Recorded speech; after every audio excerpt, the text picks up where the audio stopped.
UPSC civil service exam में one of the most important subjects है economy. Economy से हर साल प्रीलिम्स में 15 से 20 क्वेश्चन यानी कि अराउंड 30 टू 40 मार्क्स के क्वेश्चन आते हैं। वहीं मेंस में 100 से लेकर 125 मार्क्स के बीच में इकोनॉमी से क्वेश्चन पूछे जाते हैं। यानी कि इकोनॉमी हमारे एग्जाम के दृष्टिकोण से one of the most important subjects है। लेकिन इकोनॉमी के साथ प्रॉब्लम यह है कि ये बाकी सब्जेक्ट्स के कंपैरिजन में नया है। हिस्ट्री, ज्योग्राफी, पॉलिटी को हम कहीं ना कहीं बचपन से पढ़ते हुए आ रहे हैं, डेली हम इनसे जुड़ी हुई चीजों को देखते हैं, लेकिन इकोनॉमी हमारे लिए एक नया सब्जेक्ट है। वहीं इकोनॉमी जो है वो बहुत डायनेमिक सब्जेक्ट है। इसमें डेली कुछ ना कुछ चेंजेस आते रहते हैं। GDP, budgeting, monetary policy, fiscal policy, unemployment, poverty, इनसे जुड़े हुए डेटा ऊपर नीचे होते रहते हैं। यानी कि ये बहुत ज्यादा डायनेमिक सब्जेक्ट है। और तीसरी बड़ी प्रॉब्लम है कि इकोनॉमी बहुत टेक्निकल सब्जेक्ट है, कंसेप्चुअल सब्जेक्ट है। लेकिन इकोनॉमी की खूबसूरती यह भी है कि बिकॉज ये टेक्निकल है, कंसेप्चुअल है, तो एक बार अगर हमको ये समझ में आ गया तो मतलब समझ में आ गया। एग्जाम में हम आराम से इकोनॉमी के क्वेश्चन को सॉल्व कर पाते हैं अगर हमको एक बार ये समझ में आ जाता है।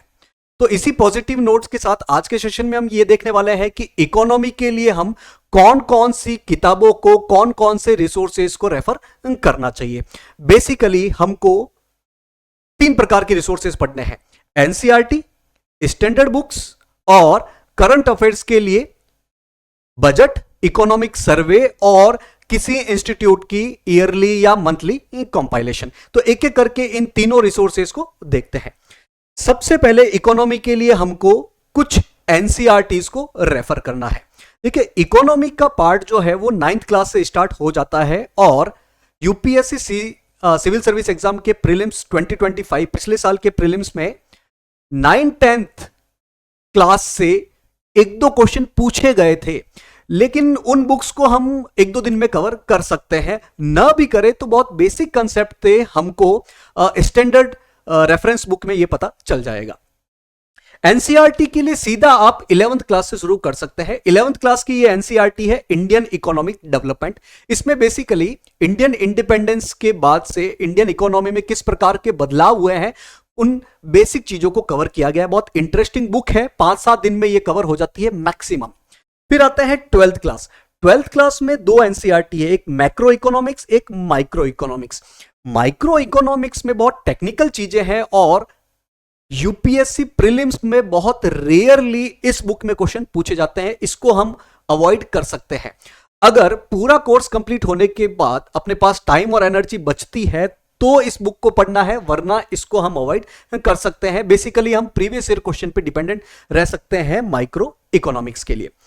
दूसरी बुक है मैक्रो इकोनॉमिक्स। मैक्रो इकोनॉमिक्स में बहुत सारे कंसेप्ट दिए हुए हैं और इन कंसेप्ट से सीधे क्वेश्चन हमको एग्जाम में पूछे जाते हैं। इस बुक में बहुत सारे ग्राफ है, बहुत सारी टेक्निकल चीजें हैं। तो ये हमारे लिए one of the most important NCERTs में से एक है। लेकिन इसकी प्रॉब्लम यह है कि इस एनसीईआरटी में घुमा घुमा कर बातें पूछी गई है और बहुत सारे ग्राफ्स दिए गए हैं जो हमारे एग्जाम के लिए इंपॉर्टेंट नहीं है। तो इस बुक को आप स्टैंडर्ड बुक कंप्लीट करने के बाद पढ़ सकते हैं या फिर इसकी जगह हम तमिलनाडु बोर्ड की 11th-12th क्लास की इकोनॉमिक्स की बुक या महाराष्ट्र बोर्ड की 11th-12th की इकोनॉमिक्स की बुक रेफर कर सकते हैं।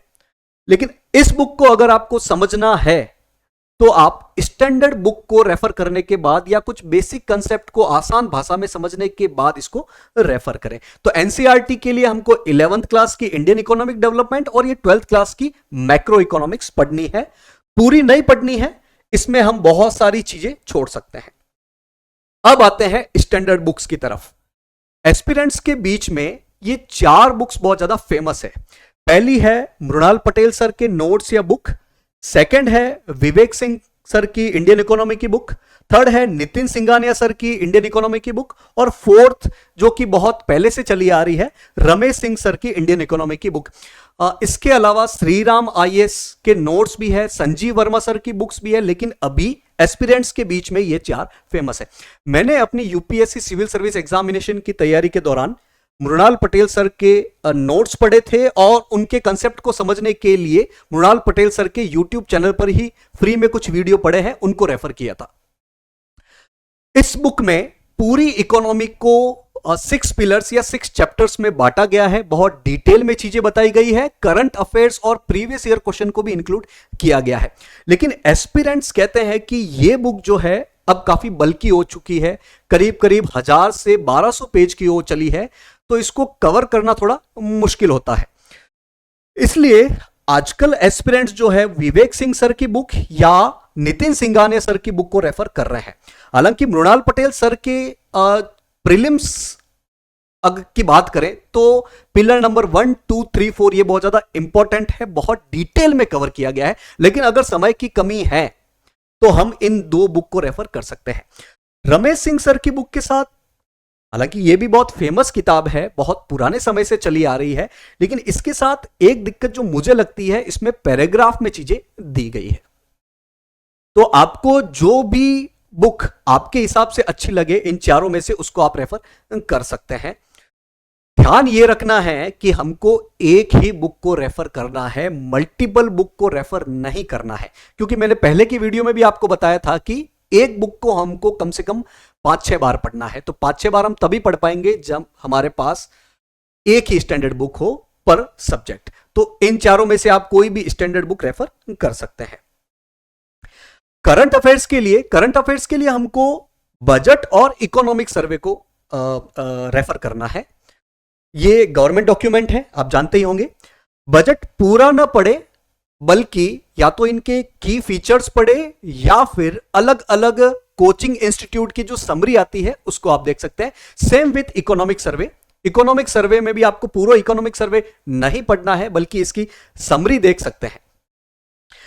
अच्छा, किसी भी कोचिंग इंस्टीट्यूट के हमको मंथली या ईयरली करंट अफेयर्स देखना है फॉर करंट अफेयर्स। मैंने पीटी 365 विजन आईएएस की जो ईयरली कंपाइलेशन आता है उसको रेफर किया था, उसमें बहुत सारी चीजें कवर हो जाती है। तो करंट अफेयर्स के लिए बजट, इकोनॉमिक सर्वे की समरी और किसी भी एक कोचिंग इंस्टीट्यूट का मंथली या फिर मैं कहूंगा बेटर रहेगा कि ईयरली कंपाइलेशन देख सकते हैं।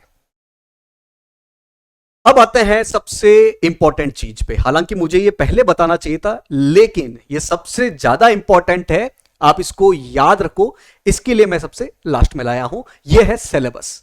आप कोई भी बुक या कोई भी मटेरियल उठाएं उससे पहले खुद से आप सिलेबस देखें नहीं बल्कि याद कर लें, उसको डाउनलोड करके जहां पर भी आप पढ़ाई करने बैठते हैं उसके सामने चिपका दे, ताकि इसको आप हमेशा रेफर कर सके। इसी के आधार पर हमें बाकी सारी चीजें देखनी है।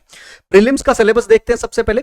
प्रीलिम्स के सिलेबस में इकोनॉमी के नाम पे सिर्फ एक लाइन दी हुई है, economic and social development, sustainable development, poverty, inclusion, demographic, social sector initiative etcetera. अब सिलेबस से हमें कुछ ज्यादा समझ में आता नहीं है, इसके लिए हमें प्रीवियस ईयर क्वेश्चन देखने होते हैं कि प्रीवियस ईयर क्वेश्चन में किस प्रकार के क्वेश्चन, किस प्रकार के कंसेप्ट पूछे गए हैं, और उन्हीं को बेस मानकर हमें चीजों को तैयार करना होता है। बाकी हेल्प हमें एनसीईआरटी और स्टैंडर्ड बुक कर लेते हैं। ये तो है प्रीलिम्स का सिलेबस। मेंस का सिलेबस जीएस 3 यानी कि पेपर 4 में इकोनॉमी का सेक्शन है।